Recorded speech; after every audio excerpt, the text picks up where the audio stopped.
Well, also in Tennessee, a protest rally was held Sunday against the Union Cycliste Internationale's policy allowing transgender women to compete in cycling races. The rally took place in Knoxville after the USA Cycling Women's Pro Road National Championship. And joining us now is Riley Gaines, 12-time All-American collegiate swimmer, advocate for women's sports, and advisor to the Independent Women's Forum. Riley, great to be with you. Thank you so much. I know you were there at the protest and, in fact, helped to organize it. Tell us more about it. What kind of turnout did you have, and why did you feel it was important?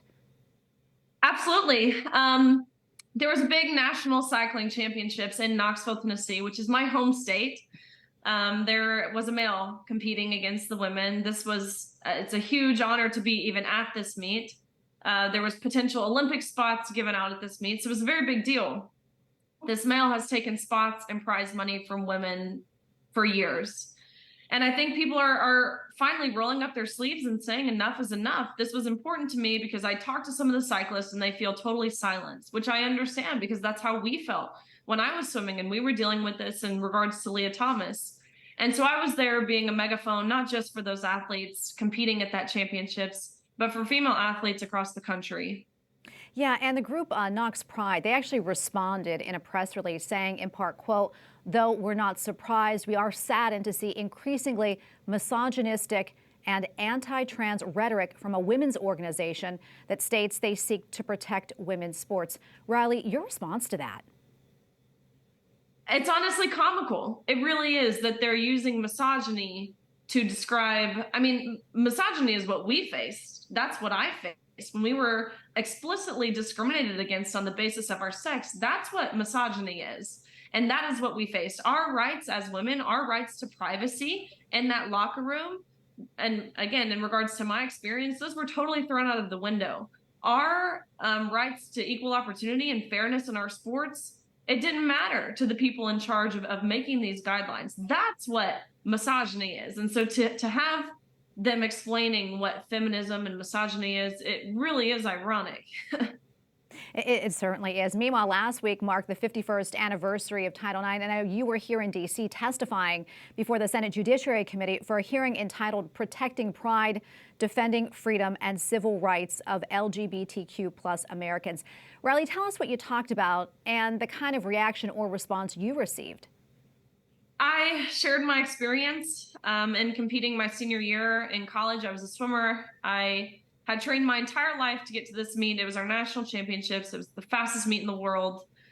About 3 weeks before we were set to compete, the NCAA announced that Lia Thomas, a male who competed 3 years on the men's team at University of Pennsylvania, ranking 462nd at best the year prior, would be competing against us. I saw and watched as Lia Thomas won a national title. Thomas and I, the next day, we actually tied in the 200 freestyle, meaning we went the exact same time down to the 100th of a second. And the NCAA told me that I didn't get the trophy because Thomas had to have it, as it was crucial. He had it for picture purposes.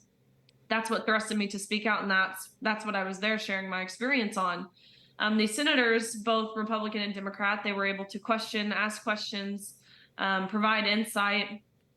And really what I noticed was even these Democrat senators, several of them actually, Senator Durbin, Senator Booker, they admitted what happened was deplorable. And so what I'm noticing is they can't look me in the eyes, can't look someone who was directly impacted and affected by this in the eyes and tell me that it's okay, because it's blatantly unjust. And I think they see that. Yeah, something else I want to touch on. Recently, our own White House correspondent, Owen Jensen, he questioned White House Press Secretary Karine Jean-Pierre about whether transgender athletes should play in women's sports and what she would tell parents who may be worried about their daughter's safety. Karine Jean-Pierre gave a rather testy response, and that interaction between the two, it really went viral with a lot of people commenting on it on social media, including yourself.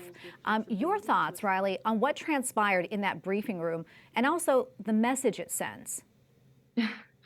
What transpired was the press secretary being entirely disingenuous to a legitimate concern about our safety as women. And that's the message that it sends. That sends that the people leading this country in charge of these rules, these guidelines, they don't care about women. They don't care about our rights to privacy. They don't care about our fairness, our rights to safety, our dignity. They would rather protect a radical minority with us being the collateral damage in the process. Riley, before I let you go, we have about 30 seconds left or so, but final thoughts, and also what's next for you? That's a loaded question. I'm praying every day, to be honest, of direction, where I need to be, asking God to put his hand over me, which I know he has done and which I know he will continue to do. So we will see. I don't know if it's getting involved more so in politics, but this is an issue that I've taken on and that I'm not going to stop fighting for. Oh, Riley, we thank you for your time today. We are praying for you as well, and God bless you. Thank you so much.